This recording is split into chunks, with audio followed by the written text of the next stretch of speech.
Bom, como eu falei, existem outros modelos, tá? Um que foi proposto nos anos 80, mais ou menos, nos anos 90, começo dos anos 90, são os modelos baseados em linguagem. O que eles tentam fazer? Eles tentam estimar a probabilidade de um determinado documento gerar uma consulta. Tá? Então, isso vai depender... Então, o que ele faz? Ele gera um modelo para representar a linguagem daquele documento, baseado em frequências e tudo mais, e, dado que eu gerei um modelo para cada documento, qual a probabilidade da consulta ser gerada por cada um dos documentos? Aquele que tiver uma probabilidade maior de gerar a consulta a partir do modelo do documento, muito provavelmente é o documento mais relevante. Tranquilo? Então, a ideia do modelo estatístico é justamente isso. Ele é baseado em aplicações de compressão de dados, então a ideia era o quê? É baseado em compressão de dados e também em reconhecimento de linguagem. Qual era a ideia que eles queriam? Eu quero reconhecer um speech, um áudio. Eu estou aqui na 10ª palavra. Tá? Quero reconhecer a 11ª palavra. O que eu vou fazer? Eu vou usar o conhecimento que eu já tenho, as 10 primeiras palavras que eu já vi, para determinar qual seria aquela 11ª palavra, para ajudar naquela determinação. Se eu tiver uma ambiguidade, não reconhecer direito, eu uso, por exemplo, qual a probabilidade maior dessa palavra ser X ou Y, palavras que são parecidas pelo reconhecimento vocal, dado que eu ouvi outras palavras. Tranquilo? Então, essa é a principal a ideia dos modelos de linguagem. Tá? Como eu falei, são modelos probabilísticos, calculam uma probabilidade de uma consulta ser gerada a partir de um modelo extraído de um documento. Então, um exemplo, eu esperado, a partir de um modelo de linguagem, que a probabilidade da consulta do Departamento de Ciência da Computação, dada a página do home do DCC, ser maior do que a página da UFMG gerar a mesma consulta. Porque tem palavras no home do DCC que tem a maior probabilidade de gerar aquela consulta do que no home da UFMG. Tranquilo? Beleza?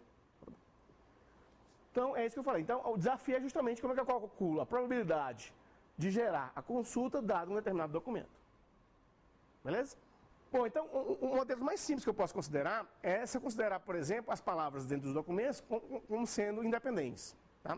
Então, esquece aquilo que eu falei sobre, por exemplo, dado que eu vi essas palavras aqui todas, qual a chance dessa palavra ser A ou B? Tá? Para simplificar os cálculos, eu vou considerar que as palavras são independentes. Se eu não faço isso, para calcular a probabilidade dessa palavra ser A ou B, eu tenho que calcular a probabilidade condicional dessa palavra aqui anterior concorrer com essa, e essa palavra anterior concorrer com todas as demais e por aí vai. Isso vai dar um cálculo complicado para Dedel. Tá? Então, para simplificar isso, eu considero as palavras como sendo independentes, o que na verdade não é verdade. A gente sabe que, dado que ocorreu o banco de dados, é muito mais provável que vai ocorrer lá SQL do que vai aparecer doença do coração. Só que a gente sabe que, para simplificar, simplesmente para simplificar o cálculo, eu vou considerar essa simplificação. E aí, essa probabilidade da ocorrência de todas as palavras do documento pode ser estimada através do produtório das probabilidades individuais de cada termo do documento. Tranquilo? Beleza? Quem falou alguma coisa? Usa o princípio de Bayes também. Bom, então, como eu falei, a probabilidade de usando essa simplificação, a probabilidade de uma consulta formada pelas palavras K1 até KM dado um documento, pode ser calculada pelo produtório individual da probabilidade. Eita! A probabilidade do termo dado o documento, vezes a probabilidade do termo 2 dado o documento, até a probabilidade do termo dado o documento. E aí, o ponto é como é que eu estimo essas probabilidades individuais. Tranquilo? Então, tá bom. Então, uma maneira simples é a gente usar aquela ideia que a gente falou do cosseno. Do cosseno não, da frequência do termo. Simplesmente a probabilidade de um termo K em um documento D é dada pela frequência dele absoluta, mas como é uma probabilidade, tem que ser entre 0 e 1, eu vou dividir pela frequência máxima. E aí eu tenho uma probabilidade individual para cada termo, que no somatório vai dar 1. Tranquilo?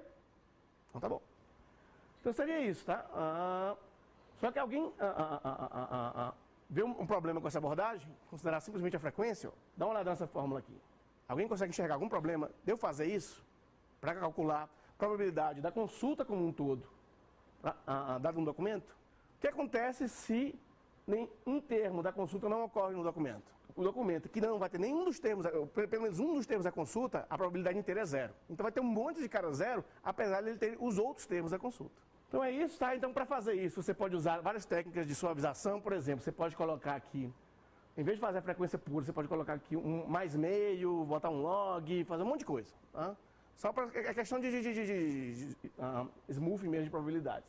Só que no final, quando você fizer tudo isso, vai sair um negócio que é parecido com um cosseno. Então, não tem tanta vantagem. Mas só para mostrar que uma ideia diferente de como modelar documentos de consultas. Então, vamos falar agora um pouquinho da implementação em si de uma máquina de busca. Quais são os componentes principais? Tá? Alguma dúvida até agora? Bom, então essa aqui é a arquitetura básica de qualquer máquina de busca que você pegue na web. Tá? Você tem, obviamente, a web, que é a fonte dos dados. Da web você tem que pegar os documentos e armazenar no repositório local de tal forma que você possa extrair os termos, fazer todas as computações necessárias para armazenar na sua infraestrutura. Então, para isso, você tem um componente que é chamado coletor.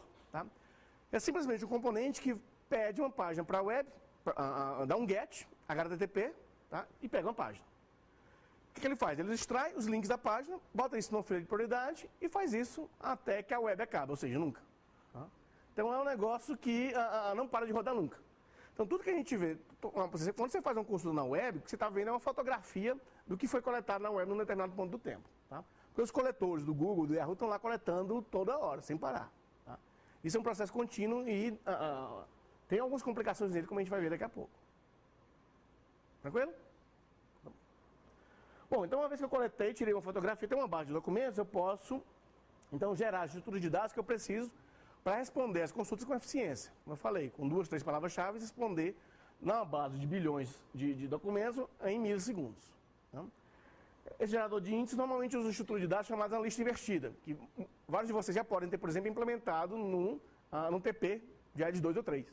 É aquela estrutura mesmo. Tá? Para quem não conhece, eu vou falar falando dela. E aí você tem um processador de consultas que utiliza o índice para fazer o speedup, para ler, por exemplo, as listas invertidas dos documentos da consulta, para que seja mais rápido o processamento e fazer, por exemplo, o cálculo do cosseno ou da qualquer fórmula que ele esteja implementando de similaridade. Tranquilo?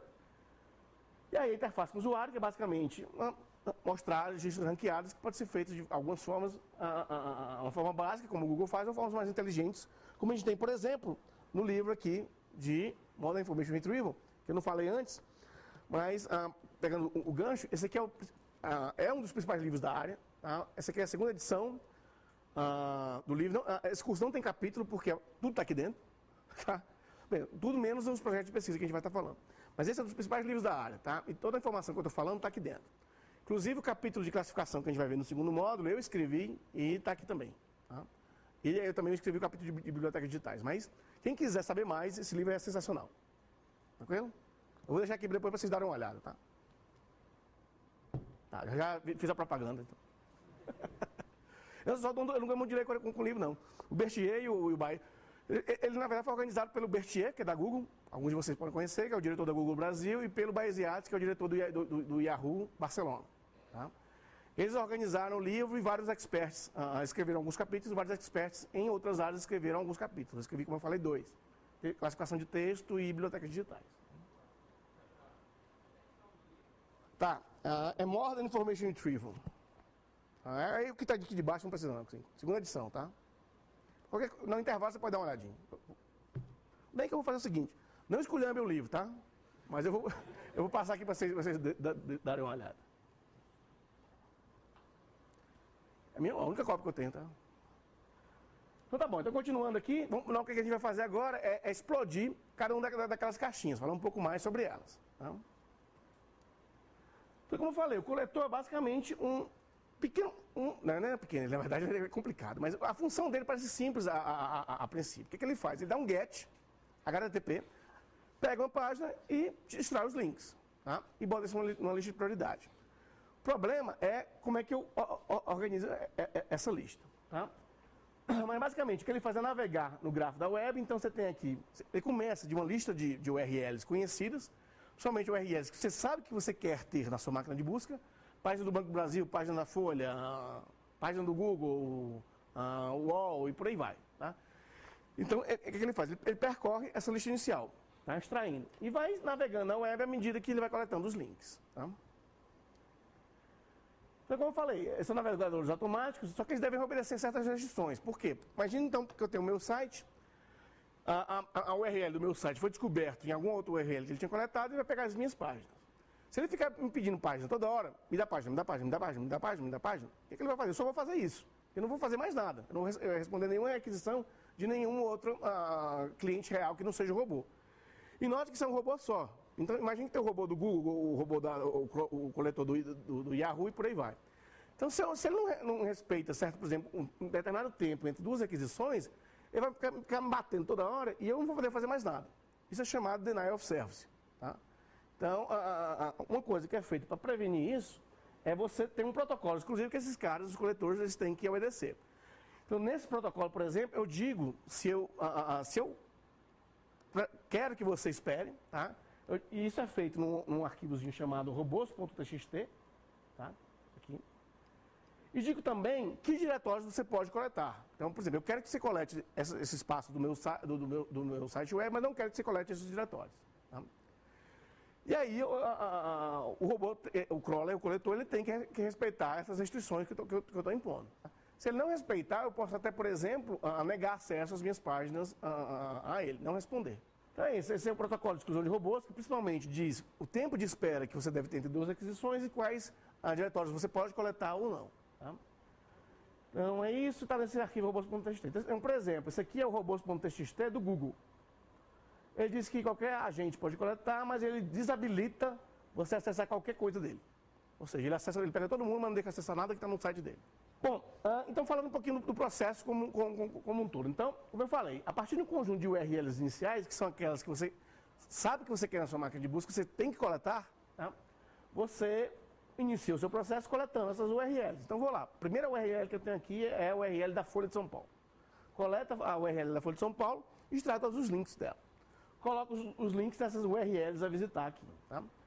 A folha que eu coletei, eu coloco nessa URLs visitadas aqui, nessa estrutura de dados. Próxima URL, Banco do Brasil. Próxima URL, UOL, Globo e por aí vai. Tá? Então eu percorro todas as minhas URLs na base inicial. Esse é um conjunto obviamente finito. Né? Uma vez que eu termine isso, eu vou agora olhar para as minhas URLs a visitar. Tá? Bom, que URL eu posso pegar? Eu posso ter vários critérios de coleta. Tá? Eu posso, por exemplo, coletar na ordem em que elas foram descobertas. Tá? Mas eu posso também coletar por aquelas que eu acho que têm mais importância. E aí eu tenho que definir que critério de importância é esse. Tá? Dependendo desse critério, eu posso ter várias diferentes ordenações aqui. Então, como ordenar isso aqui, para eu maximizar alguma propriedade da máquina, é também importante. Por exemplo, a máquina de busca quer priorizar, coletar primeiro as páginas mais importantes, segundo algum critério, que a gente vai ver por vários depois, por exemplo, PageRank. Tá? Ou ele pode querer coletar aquelas páginas que mudam mais rápido, porque eu quero sempre ter a informação mais recente daquela página. Tá? Esse é um outro critério. Ou eu quero combinar essas duas coisas, ou eu quero achar um critério diferente. Tá? Então, a forma o que eu dou mais importância, o que é mais importante para a minha máquina de busca, é o que vai ordenar a fila de prioridade de coleta. Tá? E aí, eu ordenado isso, segundo o critério, ou uma combinação de critérios que eu tenha feito, eu vou continuar esse processo até que não tenha mais nenhuma URL a visitar, que seja nunca. Aqui, isso aqui sempre vai estar cheio. Então, esse processo que eu falei de como você ordenar é chamado de escalonamento. Tá? Então, as páginas devem ser coletadas segundo o critério de importância, as métricas devem definir a prioridade, o objetivo final é maximizar a qualidade da resposta ou algum outro critério que você quer. Tá? Exemplos de métricas de importância, o número de links de entrada e saída. Normalmente, uma página mais importante, ela é linkada por várias outras páginas da web. Muita gente aponta para ela. Tá? Número de vezes que a página foi mostrada em resposta aos usuários. Uma página que está sendo muito clicada em resposta a determinada consulta, por exemplo, agora a página do BBB. Tá? Ela se tornou mais importante do que 2, 3 meses atrás. Tá? Porque as pessoas estão clicando. Então, eu posso usar vários critérios de importância para definir o meu escalonamento, a ordenação das URLs a visitar.